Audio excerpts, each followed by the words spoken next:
જય ગૃહિણી. બાનું નામ ગૌરીબેન માવાણી છે. ભાવનગર જિલ્લાના સુર નિવાસ ગામથી પધારે છે. આપણા અશોકભાઈ માવાણીના મમ્મી છે. આ બધો એમનો પરિવાર છે.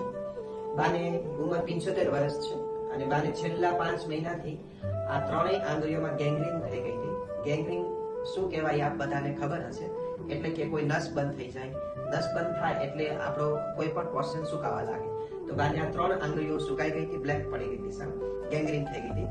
આ બંને આંગળીઓમાં વેઢામાં એકદમ બ્લેક થઈ ગઈ હતી અને આ ટચલી આંગળી છે એ અડધી આંગળી આખી એમ કે સડી ગઈ. એ આખી આંગળી જે છે એમાં જીવાત થઈ ગઈ હતી અને ખોલે તો બહુ જ બદબુ આવે અને આ આંગળી કાપવાની ફરજ પડી ગઈ હતી.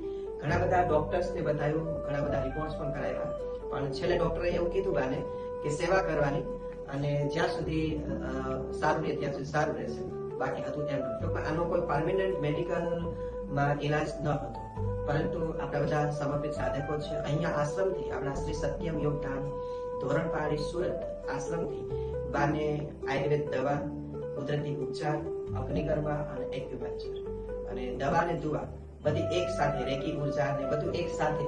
તો આજે બાની ટચની આંગળી અને પ્લસ આ બંને જે આંગળી એકદમ બ્લેક હતી, જે પહેલા આપણે એક ફોટો બતાવશે, એ પહેલાનો ફોટો અને અત્યારે જે સારું થઈ ગયું છે એનો આ લાઈવ વિડીયો આપ સર્વની સમક્ષ મૂકી રહ્યા છીએ. તો આ બાનો છે એ અદ્ભુત અનુભવ છે. ઇન શોર્ટ કહેવાનું તાત્પર્ય, જ્યાં મેડિકલ સાયન્સ અટકે ત્યાં યોગ, આયુર્વેદ અને આધ્યાત્મની શુભ શરૂઆત થતી હોય છે. તો આપ સર્વ બધાને યોગ, આયુર્વેદ અને આધ્યાત્મિક તરફ આપણી સનાતન ધર્મની પૂર્વ સંસ્કૃતિ યોગ, આયુર્વેદની સંસ્કૃતિને આપણે બધા આગળ વધારીએ, ખાવા પીવામાં ખૂબ જ કેર કરીએ અને આવી સારવારથી આજે બાની આંગળી કપાતી રહી ગઈ છે અને હવે આમાં નખ પણ આવવાની શુભ શરૂઆત થઈ ગઈ છે.